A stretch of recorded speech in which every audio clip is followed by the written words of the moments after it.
पुन्हा एकदा खड्ड्यामुळे एक दुर्दैवी मृत्यू झालेला आहे आणि यावेळी इतरांना मदत करणाऱ्या ठाणे TDRFच्या पथकातील जवानाचा हा मृत्यू आहे। एकंदरीतच खड्ड्यांमुळे मृत्यूंची ही मालिका बघता हे रस्त्यावरचे खड्डे मृत्यूचे सापळे बनत चाललेत आणि त्यामुळे लोकांमध्ये संताप वाढत चाललाय। घरातून काय सांगून निघाले होते? बोलते 4 वाजता चालतोय, येईन बैठकीला जायला 5 वाजेपर्यंत, एवढंच बोलणं। तरी बोले तर नका ये पोरीला बरा नाही तर थांबा तुम्ही। तर बोलतो नको, परत दिवस दांडी मारले, मम्मी संध्याकाळपर्यंत येईन बैठकीला जायला, पोरीला दवाखान्यात पण घेऊन जाईल। आता एवढा मोठा मुलगा आमचा गेला पुऱ्यातला, काय सांगू।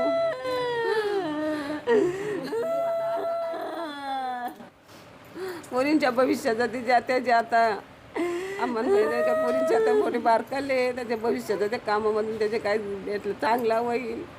पुढे काय आम्ही हे बारकाल का आम्ही राहणार आई किती दिवसाची। तू कामावर झाला होता, 4ला तू घरातून निघला, रोजचा 4ला निघाला, बोलतो मी दादा जाणार आहे आज कामाला, मी नको तुझी तब्येत मला नको जा, नाही मला तू कॉलाला जायलाच लागेल, नको रे जाऊन तू गेला मला, तू डायरेक्ट गेला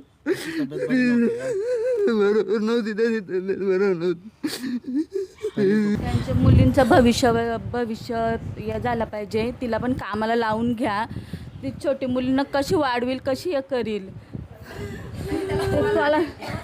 कॉल आला म्हणून गेलं, तसं गेलेलं नव्हतं, त्यानं सांगितलेलं। ती बोलत होती नका जाऊ, ते बोलतात नको इमर्जन्सी आहे, कॉल मला लागलेले आहेत, मी जातो म्हणून, तसं जात नव्हतं ते। आज आमच्या गावातील विकास लवगोरे यांचं कामावर जात असताना खड्डा चुकवताना त्यांचा मृत्यू झालेला आहे। आणि तुम्ही जर आमच्या शहापूरमधील रस्त्याची अवस्था बघितली तर खूप दयनीय अवस्था झालेली आहे आणि खूप निकृष्ट दर्जाचं असं काम रस्त्यावर तुम्हाला बघायला मिळेल। मोठे मोठे खड्डे झालेले आहेत आणि असे किती अजून सरकार बळी घेईल याचा विचार करावा। दलामध्ये गेल्या 2019 पासून तो कार्यरत होता। 2024 साली आम्ही सर्वजण परमनंट झालो। परमनंट झाल्यानंतर अतिशय चांगली कामगिरी त्याची 2019 पासूनही होती।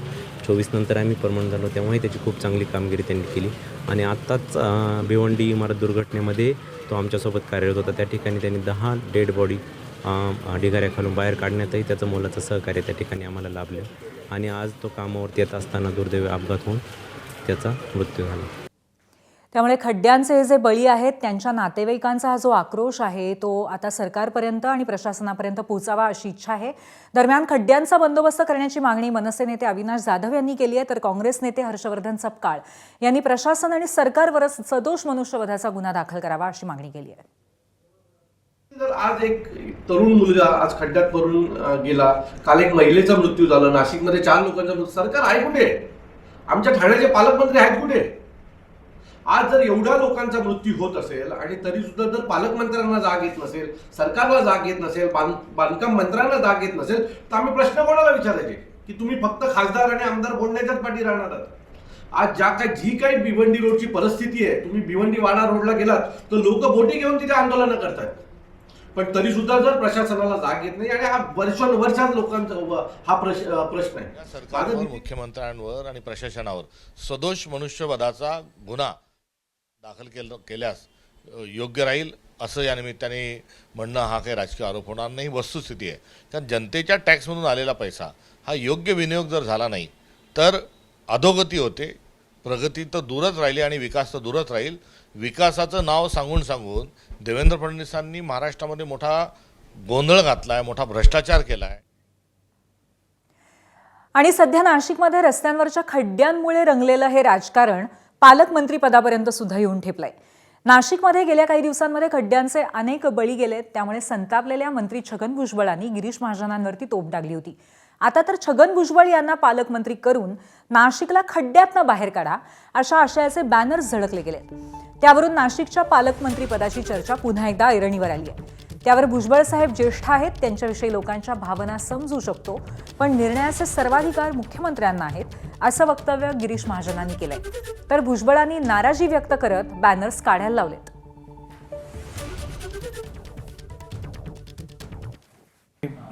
खरं म्हणजे नाशिकमध्ये विशेषतः जे आहे रस्त्याचे काही मोठे प्रॉब्लेम्स निर्माण झालेले आहेत, खड्डे वगैरे, आणि त्यातून 4-5 लोकांचा जो आहे मृत्यू झाला. आणि म्हणून जरा नाशिकमध्ये या संदर्भामध्ये बरंचसं काही बोललं जात आहे. पण याचा अर्थ जो आहे, छगन भुजबळ यांना पालकमंत्री करावा असं नाही, तर आहे त्यांच्याकडून व्यवस्थित काम करून घेणं हा मुद्दा आहे.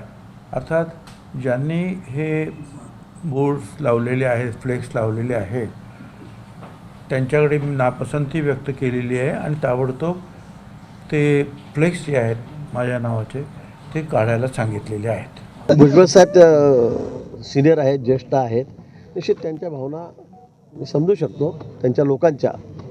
आणि मग या संदर्भामध्ये मला वाटतं सर्व अधिकार माननीय मुख्यमंत्री महोदयांना आहे, ते या बाबतीमध्ये निर्णय घेतील. पालकमंत्रीपदासारखं पद एकीकडे रायगड जिल्ह्यामध्ये तर दुसऱ्या बाजूला नाशिक जिल्ह्यामध्ये सरकार आल्यावर इतके दिवस झाल्यावरही खाली राहतं, याचाच जो अर्थ आहे तो स्पष्ट आहे की केंद्रीकृत जे काही आहे ते सर्व अधिकार हे मुख्यमंत्र्यांना स्वतःजवळ ठेवायचे. त्यामुळे किती पण बॅनर लागले, पोस्टर लागले, तरी मुख्यमंत्री महोदयांच्या गळ्यातलं जे ताईत आहे, जे त्यांना संकटमोचके म्हणतात, अलीकडच्या काळात त्यांच्या असणाऱ्या त्या क्लिपमुळे कदाचित त्यांचं वेगळं बारसं महाराष्ट्र करेल. मात्र कोणी काय केलं तर गिरीश महाजनांना कोणी हात लावू शकत नाही. नाशिकचं पालकमंत्री कोण होणार हे बॅनरवरून ठरत नाही. महाराष्ट्राचे मुख्यमंत्री देवेंद्रजी फडणवीस साहेबांचा तो पूर्ण अधिकार आहे. देवाभाऊ योग्य निर्णय घेतील. देवाभाऊ निर्णय घेण्यासाठी सक्षम आणि समर्थ आहेत. त्यामुळं कितीही बॅनरबाजी केली तरी त्याचा काहीही परिणाम होत नाही.